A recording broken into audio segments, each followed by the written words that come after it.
Hello friends मो YouTube channel रो आज fast blog को आपण मान को स्वागत करूची। आज ये वीडियो रे हमें देखिबा आठमल्लिक और बौद्ध बॉर्डर रे गोटे प्राचीन शिव मंदिर टे आउ से शिव मंदिर बहुत विषय तो हमें सेठी गले देखिबा। मु मोर जर्नी स्टार्ट करूची। एटा मु वर्तमान अछि आठमल्लिक रो गोटे नुवा तयारी हेतिबा राम मंदिर पाखरे। मंदिरटा जदियो तैयारी सरी बट सेटा प्रतिष्ठा ही नहीं आज पर्यंत कौन विवाद शायद फसी। तो आज आम राम मंदिर ठू आज आम ब्लॉग स्टार्ट करवा। बेसिकली आम जा रामगढ़ बौद्ध रामगढ़ गोटे प्रसिद्ध पुरातन शिव मंदिर टे अच्छी सेठी जा। Let's start.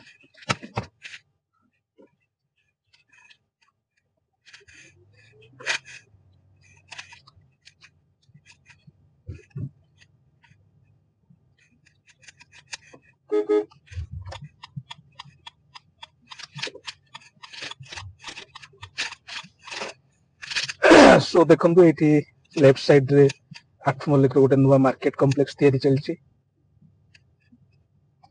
आउ सामने पड़ो राइट साइड रे आठमल्लिक जेल। ए राइट साइड जो गोटे बड़ पाचेरी देखा जाउची सेटा होची आठमल्लिक जेल।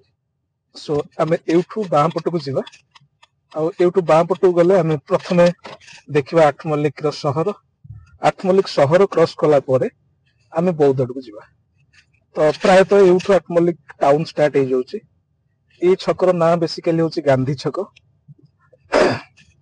तो मो एबे गांधी छक क्रॉस करूची आठमल्लिक गोटे निहाती छोटिया शहर हेले मध्य नीट एंड क्लीन आ सब किसी अवेलेबल थिला भलिया गोटे शहर टी।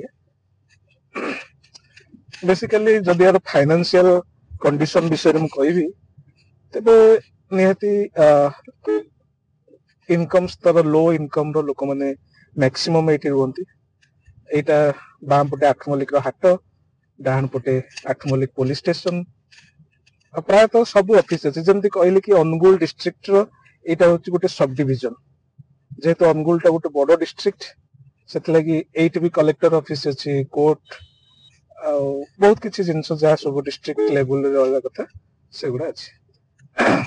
तो आगे देखा पड़ो Athmallik bus stand आईटा Athmallik court cross करिक आमे जाउचे।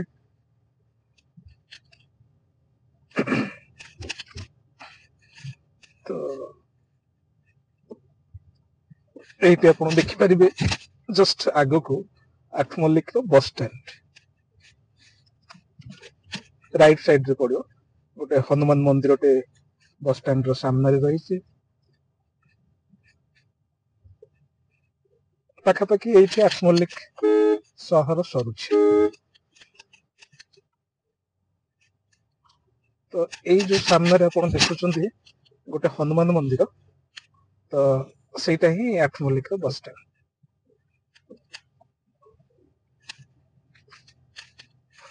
तो आम ए बस स्टैंड रु बाहरी गले पाखापाखि कहवा गले आठमल्लिक मार्केट ये सरी जाउछि।